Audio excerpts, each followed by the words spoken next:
Okay, so I have this Crosley unit, as mentioned, installed in here.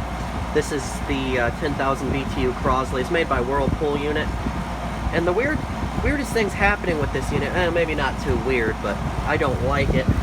It runs great, cools great, it doesn't rattle obviously because it's not got styrofoam, it's all metal in there. I went ahead and installed a new plug, and it's running on a dedicated, that's a 120 volt circuit, it used to be 240. Anyway, the unit started dripping from here. Now I cleaned the unit out, and I cleaned out the drain thing, the thing that goes from the inside to the outside. There's like a tube. I cleaned that out, it's clear. But it's still dripping in here. This was put in here at some point, so it was obviously having issues before. And you can see over here how it's it's like it's sucking the water inside, and it's like it's sucking it inside. It cut off because I was standing here and it's getting air back into it. But it's like it's sucking the water back inside, because when I cut it off, all the water that's in this front pan instantly drains out. So there's obviously some sort of vacuum type thing going on.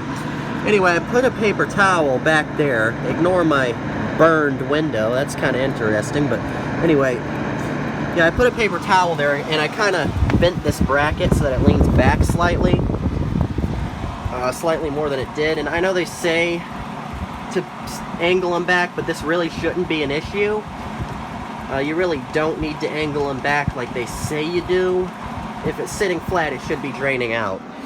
But let's go take a look outside real quick, and I will show you that it is indeed draining just fine outside. There's a lot of water coming out of it, so I don't understand why it's leaking inside. I just angled it back and put those paper towels there. That seems to have helped some, but as you can see, there was still water being sucked in. So I got it angled slightly back, as you can see there.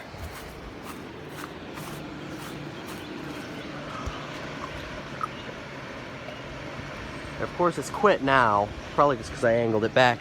But there was quite a bit of water coming out of the drainage hole there. But as you can see, maybe, there's also water coming out from right about there.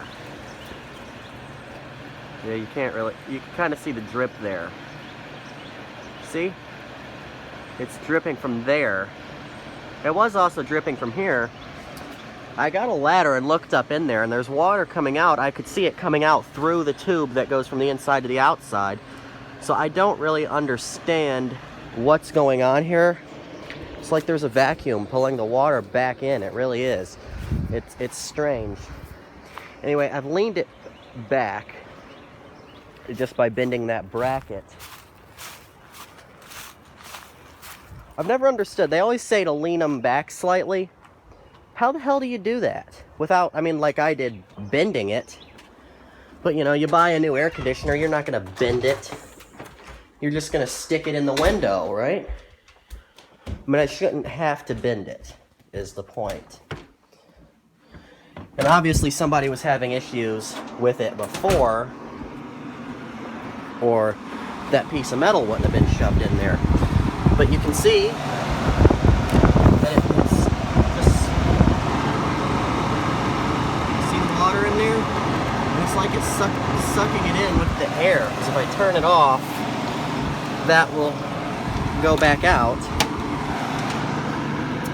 But it seems to have helped. It's been about 10 minutes and it hasn't dripped in here yet. I kind of got a paper towel there. That goes to the outside. That's behind here. And it's kind of wicking that out, hopefully, is what I'm hoping.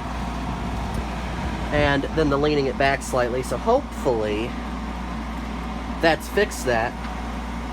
But I'm still not sure what's going on here. I'd have to take it out and take it back apart, and I really don't want to do that. I honestly don't care if it's draining 100% properly. I just want it to drain outside, not inside.